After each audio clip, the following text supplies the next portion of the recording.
uthi kuJesu entshumayelweni yasentabeni, kodwa nxa nikhuleka ningathemelezi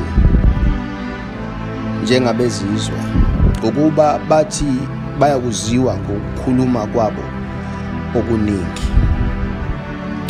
Thike ngakho-ke maningafani nabo, ngokuba uyihlo uyakwazi enikusweleyo ningakakuceli. Naw uJesu-ke uthi-ke kubona,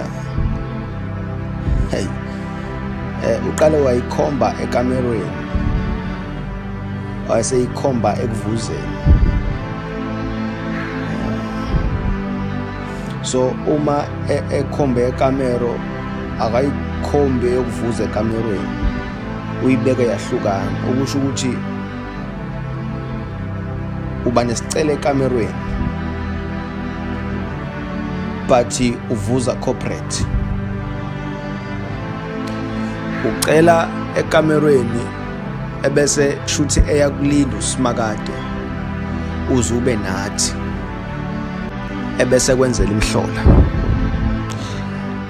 Angithi uyakhumbula mayifika phambi kwethuna lika Lazarus wathi, Nkosi, ngiyazi ukuthi wena ungizwa njalo.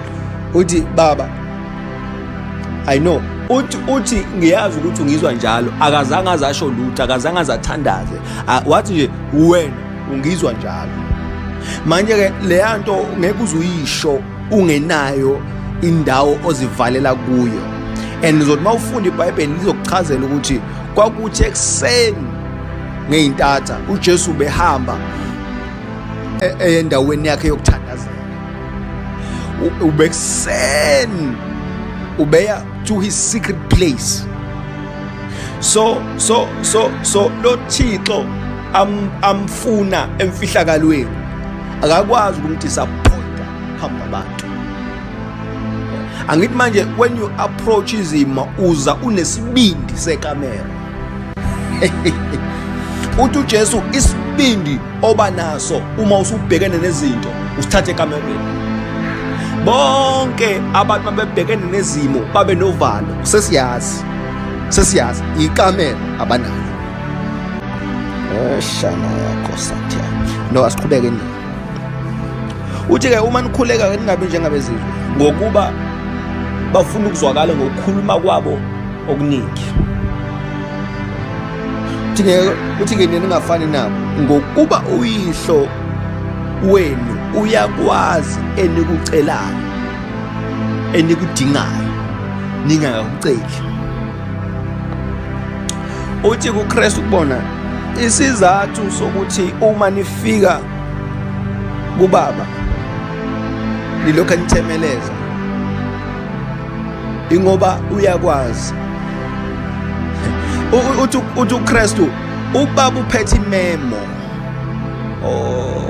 unememo yezinto ezidingayo.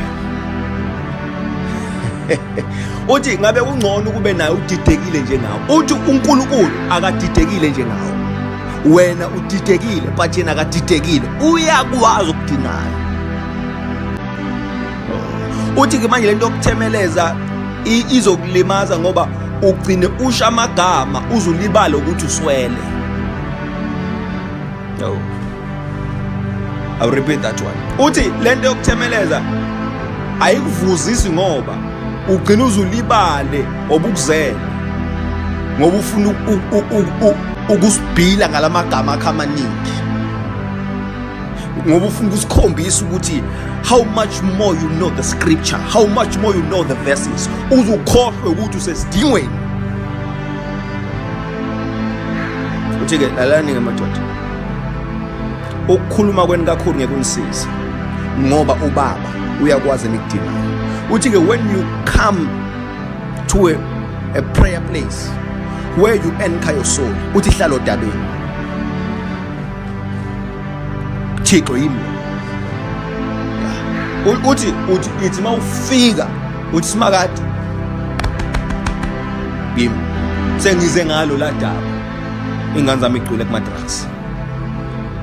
Mina enganeni zami akekho osebenzayo, zonke ey'qedile ukufunda, zinama-degrees, zinama-diploma, zinama-masters, but akekho osebenzayo. Yimi Thixo, sengiphinde ngabuya. Uthi hlala odabeni ngoba ubaba uyakwazi okudingayo.